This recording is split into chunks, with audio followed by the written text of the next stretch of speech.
एक बार की बात है, इन्फोयन नाम की एक बड़ी आईटी कंपनी के सामने कई सारे फूड स्टोर थे। लेकिन उस गुड़गांव की कंपनी के सामने शंकर नाम का एक समोसे वाला था। अब उसके स्वाद में कुछ बात ही ऐसी थी कि इन्फोयन का हर छोटा बड़ा एम्प्लॉय शंकर के समोसे का फैन था। शंकर ने समोसे बेचने की शुरुआत मात्र 5 रुपए से की थी और धीरे धीरे करते करते आज उसे सेम जगह पर 10 साल हो चुके थे। और अब वहाँ शंकर ने टेस्टी बाइट के नाम से एक छोटी सी शॉप ओपन कर ली थी। अब इन 10 सालों में गुरु नाम का एक एम्प्लॉय था जो शुरू से ही उसके समोसे खाया करता था। गुरु ने 10 साल पहले एज अ इंटर्न ज्वाइन किया था और अब वो जूनियर मैनेजर की पोस्ट पर था। एक दिन गुरु ने शंकर के पास जाकर पूछ लिया कि भाई, मैं 10 सालों से तुम्हारी दुकान पर आ रहा हूँ, तुम्हारे समोसे 5 से लेकर 20 रुपए तक पहुंच गए, क्या तुम्हें इसमें मुनाफा दिखाई दिया? मुझे देखो, मैंने ये कंपनी 10,000 की सैलरी पर ज्वाइन की थी, आज मेरी सैलरी 1 लाख रुपए है। तुम्हें भी मेरी तरह नौकरी कर लेनी चाहिए थी। 20 के समोसों से क्या ही कमा लेते होंगे। ऐसे में शंकर मुस्कुरा कहता है कि साहब, जब मैंने शुरू किया था ना, तब मैं दिन के 200 समोसे बेचा करता था, महीने के 30 आते थे और शुरुआत में यहाँ आपका ही ऑफिस था और आज इस जगह पर 7 ऑफिस है और मेरे दिन के 400 ऑर्डर निकल ही जाते हैं। और पहले मैं सिर्फ समोसे ही बेचा करता था, आज मेरी दुकान है टेस्टी बाइट के नाम से और मेरे पास 15 से ज्यादा आइटम्स हैं, जिससे मैं महीने के 3 लाख से भी ज्यादा कमाता हूँ। कारीगर को खर्च पानी दे के बाद भी 2.5 लाख रुपए करीब बच जाते हैं। अब बताओ, मैं आपके ऑफिस में काम कर रहा होता तो क्या इतना कमा पाता? शंकर ने उससे कहा कि आप 10 सालों में मैनेजर तो बन गए, पर आप काम अभी भी दूसरों के लिए कर रहे हो, जिससे आपका बॉस और उनके बच्चे अमीर हो रहे हैं और मैं खुद का मालिक हूँ। मेरे बेटे को खुद के काम के लिए जीरो से शुरुआत करने की जरूरत नहीं होगी और उसको पहले से ही एक साइड बिजनेस दूंगा, जिससे वो और भी आगे लेकर जाएगा। अभी हमारे मेनू में 15 आइटम है, हो सका तो 30 हो जाएंगे और महीने का 5 से 6 लाख भी आ जाएगा। ये सब सुनकर गुरु के पैरों से जमीन खिसक गई। दरअसल हमारे इंडिया में व्हाइट कॉलर जॉब एक मिथ है। लोगों को लगता है कि जॉब होनी चाहिए, भले ही 10 साल बाद वो उससे 80 यारी क्यों ना मिले। इसलिए देश का 19% मिडिल क्लास जॉब सीकर है। हमें और हमारे माँ बाप को आज भी यही लगता है कि बिजनेस या अपना काम शुरू करना एक बेस्ट चॉइस नहीं है। इससे बढ़िया है कि पढ़ो लिखो, जॉब की तैयारी करो। इस विचारधारा से होता यह है कि देश में वर्किंग क्लास की संख्या बढ़ जाती है। काम करने वाले तो 1 या 2 लोग हैं, लेकिन काम खाली 10 लोगों के लिए है। और यही रीजन है कि आज हमारे देश का अनएम्प्लॉयड रेट 7.5% है। लोगों को लगता है कि अगर महीने का 1 से 1.5 लाख कमाना है तो ये सिर्फ अच्छी पढ़ाई या अच्छे कोर्स ही मुमकिन है। देखो, नो डाउट जॉब सबसे अच्छा और ट्रेडिशनल ऑप्शन है, पर जिस तरह से इंडिया की जॉब मार्केट का हाल है ना, उससे अपना बिजनेस शुरू करना एक अच्छा डिसीजन साबित हो सकता है। देखो, मैं आपको कोई स्टार्टअप आइडिया नहीं देने वाला हूँ, ना ही कोई ऐसा आइडिया देने वाला हूँ जिससे आप 20 से 25 लाख रुपए लगा के कमाओगे, बल्कि ऐसे स्मॉल आइडिया बताने वाला हूँ जिसमें ना ही ज्यादा पैसे लगने वाले हैं और ना ही कोई यूनिक बिजनेस आइडिया, बल्कि ये तो कुछ ऐसे बिजनेस आइडिया हैं जो एक आम आदमी शुरू करके महीने का लाख रुपए कमा सकता है। उसी में से एक है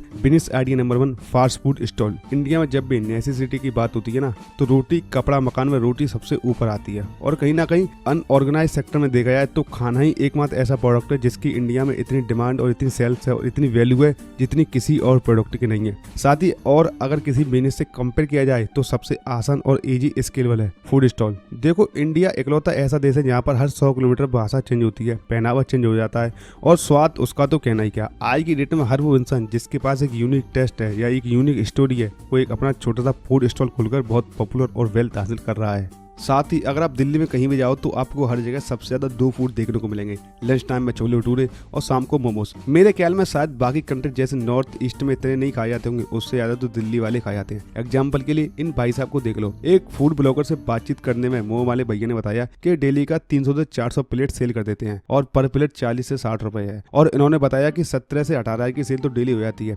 जिससे इनकी पर डे की इनकम होती है 3.5 से 4.5 हजार रुपए। और अगर महीने का देखा जाए तो 1.5 लाख रुपए, जो एक इंजीनियर की सैलरी होती है। तो अगर आपके पास भी कोई ऐसा टेस्ट या यूनिक फूड स्टॉल आइडिया है तो आपको सबसे पहले अपने टाइप के फूड के लिए एक लोकेशन देखनी पड़ेगी जहां आपको अच्छा खासा स्पेस मिले। इसके बाद एक मेन्यू रेडी करना होगा और उस मेन्यू में एक यूनिक नीश होनी चाहिए जो कस्टमर को आपकी तरफ खींच कर लाए। और मात्र 10 से 20 हजार में एक छोटा सा रोड साइड स्टॉल लगाकर आप बिजनेस की शुरुआत कर सकते हो। आइडिया नंबर 2 है क्लोथिंग स्टोर। जब सवाल बेसिक नेसेसिटी का आ ही रहा है तो खाने के बाद कपड़ा तो आएगा ही आएगा और इंडिया में जितने ज्यादा फूड आइटम है उससे ज्यादा कई तरह के तो कपड़े मिल जाते हैं। और आप यहाँ पर देख ही सकते हो कि इंडिया में वेडिंग सीजन की वजह से क्लोथिंग मार्केट 7.8 करोड़ रुपए तक पहुंच चुका है। और ये वो डेटा है जो फैशन रीडर और बुटीक बेचते हैं। अगर आप लाजपत नगर, पालका बाजार, सरोजनी नगर और मीना बाजार जैसे मार्केट को ले लो तो ये डेटा और भी ज्यादा हो जाती है। इनफैक्ट जो मार्केट अभी है उसके हिसाब से अगर आप क्लोथिंग स्टोर खोलते हो तो आपको उतना ही मुनाफा मिलता है जो बाकी के दुकानदारों को मिलता है। अभी मेरा एक दोस्त लखनऊ में हजरतगंज लेकर गया था।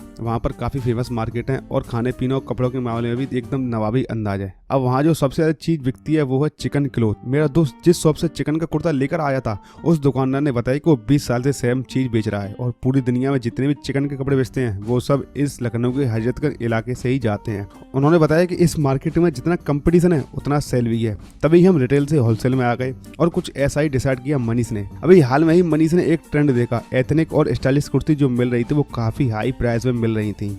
तो मनीष ने ये किया कि 500 से 1500 की तक की रेंज में वो कुर्ता सेल करेगा, जिसके लिए उसको ऐसी मार्केट ढूंढनी थी जहां पर सस्ते दामों में अच्छा सामान मिल पाए। उसने जयपुर और सूरत से कुर्ता लाने का डिसाइड किया और वहां से बेस्ट रेंज पर कुर्ते मिल भी गए और फिर वो होलसेल प्राइस पर वो माल उठाने लगा। इसके बाद उसने दिल्ली के शाहीन बाग एरिया में एक शॉप खोली और उसकी ऑनलाइन मार्केट चालू की, क्योंकि अब एनीथिंग प्राइस के कपड़े थे तो फेस्टिवल सीजन और शादी के सीजन में उसका काम चल पड़ा और 500 से 1500 की एक्टिव प्राइस रखकर उसने अपने क्लोथिंग स्टोर का ब्रांड शुरू कर दिया। आइडिया नंबर 3 है हेल्दी डाइट फूड। इंडिया में सबसे ज्यादा खाने वाला फूड है स्ट्रीट फूड, जिसमें आपको नॉनवेज, इंडियन, मुलई, चाइनीज, इटालियन ये सब देखने को मिल जाएगा। और एक सर्वे में यही पता लगाया गया है कि यूएस और चाइना के बाद सबसे ज्यादा कहीं अगर फूड खाया जाता है जंक फूड तो वो है इंडिया में। यहाँ पर 38% पॉपुलेशन रोड साइड और ऑयली फ्राइड फूड खाना पसंद करती है। ऐसे में आप आजकल इंस्टाग्राम पर ट्रेंड देख ही रहे होंगे कि कई लोग हेल्दी फूड आइटम का स्टॉल लगा रहे हैं। मैं अभी जस्ट पुणे की बात कर रहा हूँ, वहाँ पर हमने मुंबई जैसा कि स्टॉल देखा और वो मोमो से बड़ा पाव नहीं बेच रहा था, बल्कि वो मात्र 250 रुपए में हेल्दी ब्रेकफास्ट खिला रहा था, जिसमें एवोकाडो फ्रूट सैलेड, एक पनीर बरीटो रोल और कॉर्न सूप शामिल था। और उसमें सबसे बेस्ट ये थी कि वह किसी भी प्रोडक्ट में ऑयल यूज नहीं कर रहा था और ना ही कोई आइटम प्रोसेस था। वो मैंने ट्राई किया सुबह के 8:30 बजे पर और दिन के करीब 4 या 5 बजे तक मुझे भूख ही नहीं लगी थी। और यहाँ तक कि सुबह से जिम से लोग आकर उस स्टॉल पर ही आते थे और अपना हेल्दी मील लेते थे और काम पर निकल जाते थे। ये आइडिया मुझे बहुत अच्छा लगा और स्वाद भी बहुत अच्छा हुआ और हेल्दी भी ठीक। इसी तरह दिल्ली में एक सरदार जी हैं, वो हेल्दी चिकन खिलाते हैं। इनके चिकन 0% ऑयल होता है, क्योंकि ये कबाब, सलामी और ये सब कुछ परोसते हैं तो वो भी ऑयल फ्री। ये शाम को 6 बजे लगाना शुरू करते हैं और 10:30 तक होते होते इनके सारे स्टॉक खत्म हो जाते हैं। मात्र 3 से 4 घंटे के अंदर ये डेली 7 से 8 हजार की सेल कर देते हैं और हॉलीडे दिन वाले तो इनकी कमाई और भी ज्यादा होती है। तो आपके पास भी हेल्दी ब्रेकफास्ट या इनके जैसे आइडिया हैं तो आप एक बोरिंग खाने के बजाय एक स्वादिष्ट खाना बनाकर लोगों को खिला सकते हो। तो ये लोग आपके पास भागकर चले आएंगे और तब ना सिर्फ आप अच्छा खासा अर्न करेंगे बल्कि एक हेल्दी इंडिया बनाने की तरफ हम योगदान भी करेंगे। बिजनेस आइडिया नंबर 4 है कंटेंट बिजनेस। आज की तारीख में जैसे जैसे इंटरनेट का यूज बढ़ रहा है वैसे ही हर बिजनेस, हर ब्रांड चाह रहा है कि वो अपनी ऑनलाइन प्रेजेंट बनाए और जैसे ये डिमांड बढ़ रही है वैसे वैसे कंटेंट क्रिएशन का मार्केट भी तेजी से बढ़ रहा है। एक रिपोर्ट के मुताबिक इंडियन डिजिटल कंटेंट इंडस्ट्री का साइज 26,000 करोड़ से भी ज्यादा है और आने वाले कुछ सालों में ये और भी तेजी से बढ़ने वाला है। ऐसे में अगर आप कंटेंट राइटिंग या कंटेंट क्रिएशन का स्किल रखते हो या आपके अंदर कंटेंट राइटिंग को थोड़ा सा भी इंटरेस्ट है और अगर आप हर तरह की इंफॉर्मेशन को इकट्ठा करके प्रैक्टिकल एप्लीकेशन कर सकते हो तो आज की डेट में 30 साल का आदमी जितना अपनी जॉब से नहीं कमा पा रहा उतना एक 13-14 साल का बच्चा अपने डेली ब्लॉग करके कमा लेता है। अपनी इसी अप्रोच के साथ अगर आपको कुछ मॉडल करना चाहते हो तो आपको सबसे पहले अपनी राइटिंग पर काम शुरू करो, कोर्स करो, एसईओ करो, डिजिटल मार्केटिंग सीखो। इसके बाद अपना एक राइट पोर्टफोलियो बनाओ और अपवर्क और फाइवर जैसे प्लेटफॉर्म पर जाकर फ्रीलांसिंग सर्विस दो। वहां आपको काम समझ आएगा और आपकी राइटिंग इंप्रूव भी होगी। साथ ही आप ये भी देखो कि कौन सा कंटेंट सबसे ज्यादा सर्च किया जाता है और कौन सा नहीं। आप इसी काम को और भी बड़े लेवल पर शुरू कर सकते हो और आप 8 से 10 लोगों की टीम हायर करके एक एजेंसी शुरू कर सकते हो। सेम यही काम मुंबई के मिडिल क्लास गणेश ने किया।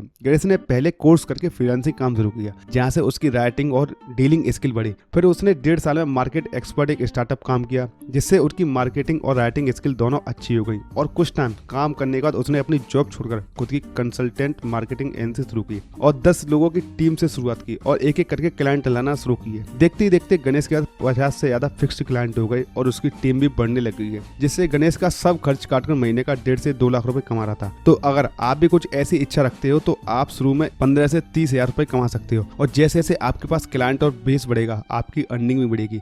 एक एक्सपीरियंस्ड कंटेंट राइटर 50 से 1 लाख रुपए आराम से कमा लेता है। अपने बिजनेस को स्केल करने के लिए आप दूसरे राइटर को हायर करो और ज्यादा क्लाइंट ले सकते हो जो ट्रेडिशनल सर्विस जैसे content editing, proof editing open कर सकते हो और आप डिजिटल प्रोडक्ट जैसे ई बुक्स जैसे ऑनलाइन कोर्स टेम्पलेट क्रिएट कर सकते हो। अब आप ही डिसाइड करो कि आप जीवन में पढ़ाई करके एग्जाम पास करके 20 से 25 की उम्र में एक नौकरी पकड़नी है और उसके बाद 60 साल तक अमीर होने का वेट करना है या आय से ही एक एक्स्ट्रा इनकम सोर्स बनाना है जो आपको लाइफ टाइम ग्रोथ का वादा दे सकता है। तो दोस्तों जय हिंद।